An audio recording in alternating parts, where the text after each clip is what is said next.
Namo tata bhagavato arahato tamang tambu tata tarana ne narau ngaya chausa bokune Myanmar takre trang tong ya chisa khonakune krene narau nasa chakune masla tonga wain twa dalasa hosalan ji ne shawyan shawyan ko sia ka hoja pi ma phit pare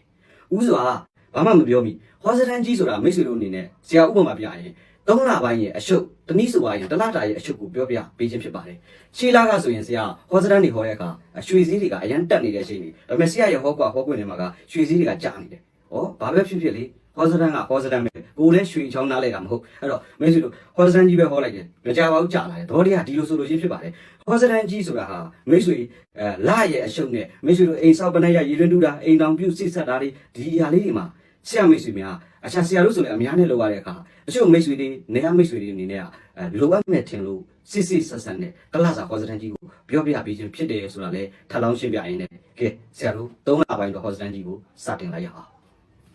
2026ခုနှစ်မတ်လ3 လပိုင်းတွင်မှာဒီလအတွင်း2 ရက်3 လ2026တနင်္လာနေ့ဟာတပေါင်းလပြည့်နေ့ဖြစ်ပါတယ်19 ရက်3 လ2026ခုနှစ်အင်္ဂါနေ့ဟာတပေါင်းလကွယ်နေ့ဖြစ်ပြီးတော့ပြဿနာရက်လည်းဖြစ်ပါတယ်ဒီလတာတော့တွင်ငကားဥကောင်းအပြောင်းလဲရှိပါတယ်15 ရက်3 လ2026ခုနှစ်တနင်္ဂနွေနေ့မှာငကားဥကောင်းဟာတောင်ရက်ကနေပြီးတော့အနောက်ရက်သို့လှည့်ပါမယ်အထူးသဖြင့်ကတော့15 ရက်3 လ2026ခုနှစ်တနင်္ဂနွေနေ့မှာငကားဥကောင်းကနေပြီးတော့တောင်ရက်မှာနက်ပြတွဲတောင်ဆိုတဲ့အတိုင်းတော့ပေါင်းကူးစုံနောက်ဆိုတဲ့အတိုင်းအနောက်ရက်သို့လှည့်ပါမယ်ခင်ဗျထို့အတူအမိကအရှိရက်ကြောကတောင်ရက်ဝမ်းကမြောက်ရက်သို့အတီးတီးတည်ရှိနေကြပါတယ်ဒါကြောင့်ရှေးထုံးလဲမပေကောင်းကြောင်းဈေးသုံးလဲမကျွေကောင်းကြောင်းနဲ့နန်းနဲ့ငကားမှလို့စားနဲ့ဆိုတဲ့အတိတ်ပဲတိုင်းမိတ်ဆွေတို့ရဲ့အိမ်ပြောင်းရွှေ့နေရာထိုင်ခင်းပြောင်းရွှေ့လေးတွေမှာလဲဒါလေးတွေကိုတတိထားစင်နေရလိုအပ်ကြောင်းထပ်လောင်းမေတ္တာပြုပြောကြရင်းနဲ့15 ရက်3 လ2026တနင်္ဂနွေနေ့မှာငကားဥကောင်းဟာတောင်ရက်မှာအနောက်ရက်သို့လှည့်ပါမယ်ခင်ဗျဒီလအတွင်းမှာကျမ်းမာရေးအနေနဲ့အထူးသဖြင့်လေနဲ့ပတ်သက်သောအရာတွေဝါရောနဲ့ပတ်သက်ပြီးတော့အားနည်းသောလဖြစ်တဲ့အတွက်လေနဲ့ပတ်သက်သောအရာတွေအစာအိမ်တို့1 byte တို့လေတို့လေအောက်နဲ့ပတ်သက်တာမျိုး1 ပြတ်1 short တွေနဲ့ပတ်သက်လို့ရှိရင်တတိထားစင်နေရမယ်လဖြစ်ပါတယ်အထူးသဖြင့်ဒီလဟာအသက်ကြီးသောမိတ်ဆွေများနဲ့အသက်အလက်အရွယ်မိတ်ဆွေများအဖို့ဥကောင်းနေတခြားနဲ့ဆွဲကြိုက်တာမျိုးအာယုံကျော်နဲ့ပတ်သက်ပြီးဥကောင်းနဲ့ပတ်သက်ပြီးတော့ထုံကြီးကြိုက်ခဲခြင်းမျိုးတွေရာသီအပူပြောင်းကာလလေးတွေဖြစ်တတ်တဲ့အတွက်တတိပြုစင်နေရန်လိုအပ်ကြောင်းထပ်လောင်းပြောကြားလိုက်ပါရစေဒီလဟာရွှေစည်းဟာအတက်ဘတ်သို့ရောက်နိုင်ပါတယ်ခင်ဗျာထို့အတူစက်ပစ္စည်းဓာတ်ဆီဒီဇယ်လက်စစ်ပစ္စည်းတွင်းထွက်ကုန်ပစ္စည်းကြောင်းမြတ်ရတနာအစရှိတဲ့အရာတွေအလှကုန်ပစ္စည်းတွေအထည်အလိပ်ထိထိဖန online social media နဲ့ပတ်သက်တာတွေစားတော့ကုန်လုပ်ငန်းတွေစံစီစေးစားစက်ပစ္စည်းနဲ့ပတ်သက်တဲ့အရာတွေဘာသာစကားသင်တန်းနဲ့ပတ်သက်တဲ့ကိစ္စလေးတွေ OH ချမ်းမီမြေယာနေရာထိုင်ခင်းနဲ့ပတ်သက်တဲ့အရာလေးတွေယာလူတိုးယာလူတက်လေးတွေအပြောင်းရွှေ့နေရာတွေအပြောင်းလဲနဲ့ပတ်သက်ပြီးတော့စတင်လှုပ်ဆောင်လို့လေမိတ်ဆွေများဒီလက်ဟာထိုလုပ်ငန်းတွေကိုစတင်လှုပ်ဆောင်တဲ့မိတ်ဆွေများရှေ့တိုးပြီးတော့ဆောင်ရွက်တင်ပြီးတော့ရဲရဲကြီးဆောင်စဉ်းစားဆုံးဖြတ်ဆောင်ရွက်နိုင်ပါတယ်လူငယ်တွေအရှိန်နဲ့ပတ်သက်လာရင်ချစ်သူကြီးစားမချစ်သူများမိမိရဲ့ဟုတ်လားချစ်တော်မျက်နှာတော်သူကိုတစ်ချိန်နဲ့ပြောရင်တော့ချွတ်ချွတ်ရှူမရနိုင်ခဲ့ရင်2 ချိန် 3 ချိန်လောက်အရှိန်မှာတော့repeat ထက်ချိန်ပြောပါသိကြပါတယ်မိမိတို့လိုချင်သောအရှိရမှာအတိအကျပဲဖြစ်တယ်ရှစ်သူရေးစားတွေမိမိရှစ်သူနဲ့ခရီးထွက်ရတာမျိုးလေးတွေခရီးသွားရတာမျိုးတွေကြုံရတတ်ပြီးတဲ့အခါဝေးကွာနေတော့တမိသားများဖို့ပြန်လဲစုံစည်းရတာမျိုးတွေဖြစ်ရတတ်ပါတယ်တို့ရတွင်အိမ်တော်ပြုရန်တိုင်ပင်ကမှတမိသားများအနေနဲ့လူကြီးမိဘတွေနဲ့နားလည်မှုလွဲတာမျိုးတွေကြံ့ကြာတာမျိုးလေးတွေတယောက်နဲ့တယောက်တူနဲ့တူပြဿနာအထင်မော်လေးတွေပေါ်တက်တဲ့အတွက်တမိသားများဖို့ကတော့အိမ်တော်ပြုစစ်ဆက်ပြုလုပ်တဲ့အခါမှာတတိကလေးထားပြီးတော့စင်ញင်ပေးရန်အတွက်တော့ထပ်လောင်းမှာကြားလိုပါတယ်ခင်ဗျဒီလတာတော့တွင်မှာအထူးသဖြင့်ခရီးသွားဆိုင်ရာလုပ်ငန်းတွေအများနဲ့ပတ်သက်သောဆိုင်ရာလုပ်ငန်းတွေစက်ပစ္စည်းရင်နဲ့ပတ်သက်တာမျိုးခရီးသွားပို့ဆောင်ဆက်သွယ်ရေးဆိုင်ရာလုပ်ငန်းတွေအိုးအိမ်ချမ်းမြေမြေယာနေရာထိုင်ခင်းနဲ့ပတ်သက်တာမျိုးလေးတွေမှာတော့အတက်နိုင်ဆုံးသတိထားရမယ်အချင်းချုပ်ဆိုရင်ဒီလဟာခရီးသွားနာမျိုးတွေစက်ပစ္စည်းရင်နဲ့ပတ်သက်တာမျိုးလေးတွေပို့ဆောင်ဆက်သွယ်ရေးဆိုင်ရာလုပ်ငန်းလေးတွေမှာတော့သတိထားဆင်ခြင်ရမယ်ကာလအပိုင်းခြားဖြစ်ပြီးတဲ့အခါအိုးအိမ်ချမ်းမြေမြေယာနေရာအမွေအမှုအစရှိတဲ့အရာလေးတွေမှာအတက်နိုင်ဆုံးကိုယ်ကိစ္စမဟုတ်ရင်ဝင်မပါဘဲနဲ့တတိကလေးထားဆင်ခြင်ပေးရန်လိုအပ်သောကာလဖြစ်ပါတယ်အထူးဆိုရင်ငွေကြီးကိစ္စများစုကြီးနဲ့ပတ်သက်သောအရာတွေအစုရှယ်ယာစုကြီးနဲ့ပတ်သက်တာတွေငွေကြီးနဲ့ပတ်သက်လာလို့ရှိရင်ငွေမမြဲသောလသို့မဟုတ်ရင်တစ်ခုခုကိုကိုယ်လက်ထဲထားခြင်းထက်ယင်းဤလှုပ်ဆောင်ပြီးတော့စတင်ရန်အကောင့်ထဲပေါ်ရန်တင်တော်လာဖြစ်ပြီးတော့မိမိလက်ထဲမှာထားကမှာအကြောင်းအရာမျိုးစုံနဲ့ငွေမမြဲတာမျိုးလေးတွေငွေကြီးနဲ့ပတ်သက်လို့အကြောင်းအရာမျိုးစုံကြောင့်အကုန်ကြများတတ်တော်လာဖြစ်တဲ့အတွက်မိတ်ဆွေတို့ဒီလဟာဇာငင်နာအပ်ရင်လည်းအပ်ထားပါခင်ဗျမအပ်ထားရင်တော့ငွေမမြဲတော့လဖြစ်ပါတယ်ငွေမြဲစီရန်အတွက်900သားသမီးအားလုံးပြုလုပ်ရမယ့်ရေရာလေးကိုထူးထူးခြားခြားဟောစတန်ကြီးမှာထည့်ပေးလိုက်ရှင်ပါတယ်ခင်ဗျ ဆရာတို့ပတ်စံငွေမြဲချင်တာတထောင်တန်လေးတစ်ပြက်ပေါ်မှာငါတစ်တာဘူးလေးအတစ်တဘူးတင်ပါတထောင်တန်လေးတစ်ပြက်ပေါ်မှာငါတစ်တာဘူးလေးအတစ်တဘူးတင်ပါငါတစ်တာတက်ကြပြီသားတထောင်တန်လေးတစ်ပြက်ပေါ်မှာငါတစ်တာဘူးတဘူးတင်ပြီးတဲ့အခါမိတ်ဆွေရဲ့ပတ်စံထားတဲ့နေရာသို့မဟုတ်ငွေထားတဲ့နေရာသို့မဟုတ်အလှကိုစပွဲကုံအလှစပွဲကုံတွေပေါ့ဖះချမ်းသာပေါ်မှာမလုပ်ဖို့အောင်နော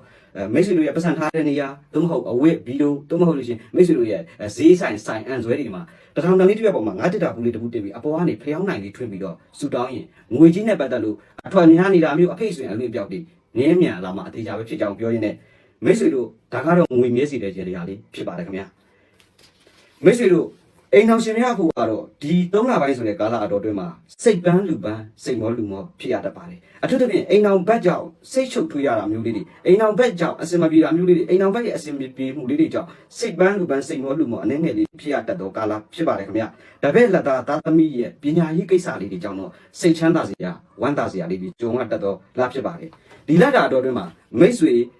နေသားတွေအားလုံး3လပိုင်းအတွင်းမှာဆိုရင်အထူးသဖြင့်ကြာစာပရိလို့အင်္ဂါသားသမီးများဟာကံရဲ့အထွတ်အထိပ်ကိုရောက်ရှိနေပြီးတဲ့အခါအနီရောင်တို့အပြာရောင်တို့ဟာမိတ်ဆွေတို့ကံကောင်းစေပါတယ်အရေးကြီးသောကိစ္စတွေကိုပြုမှုဆောင်ရွက်တဲ့အခါမှာလည်းကြာစာပရိနေ့တို့အင်္ဂါနေ့တို့ကြာစာပရိရက်တို့အင်္ဂါရက်တို့မှာအရေးကြီးသောကိစ္စတွေကိုပြုမှုဆောင်ရွက်ရင်အောင်မြင်တိုးတက်နိုင်ပါတယ်ဒီလကအတော်အတွင်းမှာဆိုရင်6ကဏ္ဍ